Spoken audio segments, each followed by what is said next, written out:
Hey, Happy New Year to everybody. You, All right, let's go to the first question. Tom Brew. Mike, 13 days off in the middle of a basketball season is kind of unusual. What, if anything, is good about that? And what about any sort of concerns you might have finally getting back to playing on Thursday with that long layoff? Well, again, I mean, it's two sides to it. If it was up to me, we would have stayed here for the Christmas holidays and we would have practiced like the old days and continue to work. But we gave the guys 3-4 days off. And guys that are a little banged up, gave them an opportunity to recoup. And then we came back and went to work. While other teams were still playing. I mean, that's, I've always been one that, really wants to play. And, we set the schedule this way. And when you think about it, it's good and bad. I mean, because again, I don't like a lot of time off. I just don't. And this was a nice break. But again, we were banged up a little bit too. So it's given guys like Trace an opportunity to kind of recoup and hopefully get ready to go starting Thursday. Mike Schumann. Yeah, Coach, I've heard you say over the last month on several occasions that you want this team to play with more toughness. I'm curious as to what you've had to change maybe with your practice approach or otherwise to kind of help bring that out of this team. Well, again, I'm always looking to motivate and push guys to play harder. And sometimes that's got to come within too, because, I can't play for them. But, practices, they vary, sometimes, they awfully tough where guys are not real happy with me. And then there are times where practice, you just kind of breeze through it and you get through it and you get ready for the next practice.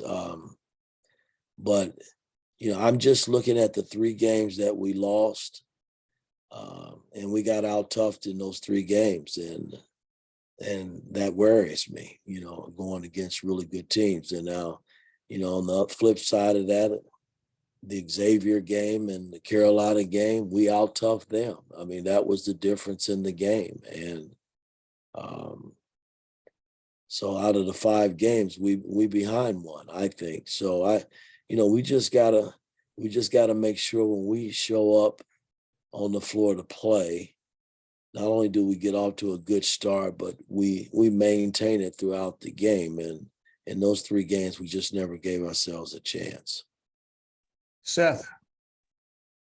The long break you had, that's longer than you'd ever really get during an NBA season. I'm just wondering how you kind of personally handled it as a coach. Like, did it give you a chance to do some self-scouting you don't normally get the chance to do during a season? Well, I went out and yes, I did. I did a number of things. I went and honored my high school coach. I went, and looked at a couple of high school games. And I spent all my time in Bloomington. I left for one day, and that was New Year's Day or New Year's Eve. I went back and checked on my home in Atlanta that day, and then came back New Year's morning and had practice and spent dinner with our team. So for me, it's just, I'm strictly basketball. That's what I do. And so I was here watching film on the computer and, trying to get ready for Iowa and seeing how we can beat Iowa. Tyler. Hey, Coach. Hope you're doing well. With what X is going through right now in his rehab, I know you went through something similar your senior year at IU. I guess, how has that experience that you had kind of been able to help you just guide him through and help him through what he's going through right now? Well, again, I mean, we had different injuries.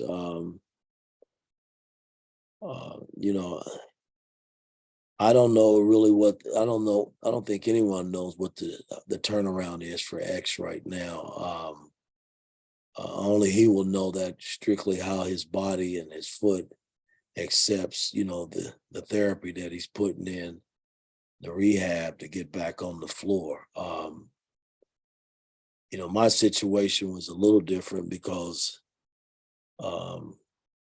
when you got doctors telling you got a 50-50 chance of ever coming back and playing, that's a little different. So I was kind of backed in a corner and had no choice but to push to come back. And I know he's feeling the same way. It's his last year, his last go around in college basketball, and he's feeling probably the pressure of getting back out on the floor, and I get it. People thought I was crazy and coming back in 8 weeks, but I knew my body at that particular time, and most athletes do know their body. So I'm sure X will be smart about his approach and coming back, but I wouldn't count him out, put it that way, because he's a tough competitor, and already he's doing some things probably maybe a little ahead of schedule, but I'm just hoping for the best to get him back and try to keep him mentally positive about his approach.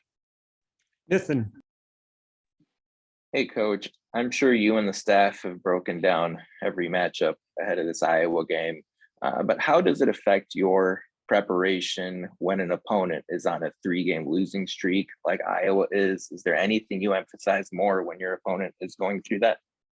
Listen, I've experienced it all in the NBA in terms of teams that struggle, and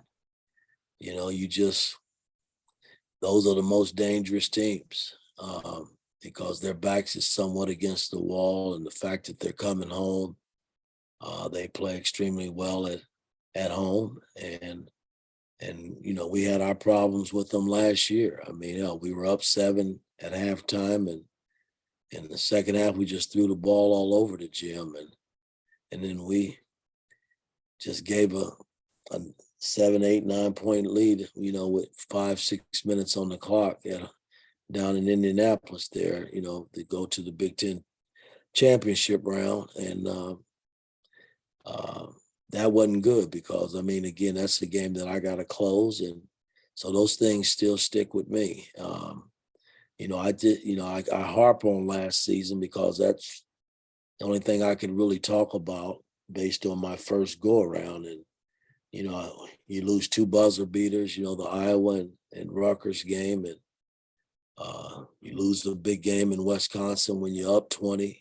That's, there's about 5 or 6 games I could rattle off where we just didn't finish. And I'm trying to get them past that stage. But the way to do that is we got to play hard. You got to show up and compete. You can't have games like Kansas and Arizona and Rutgers. You got to at least fight and put yourself in position to win a game. Todd Golden. Mike, during the break, I was speaking with another Division I coach, and he told me that he has more players in counseling than he's ever had in his career. He's had a long career, and most of it is due to social media reaction that they get, post game and all that. You and I are both probably of a generation where we didn't grow up with it. We know how to dismiss it, but players today did grow up with it, and they struggle to do that. What's your approach to what players deal with when it comes to social media? And, what advice do you try to impart to players who might struggle with the same thing?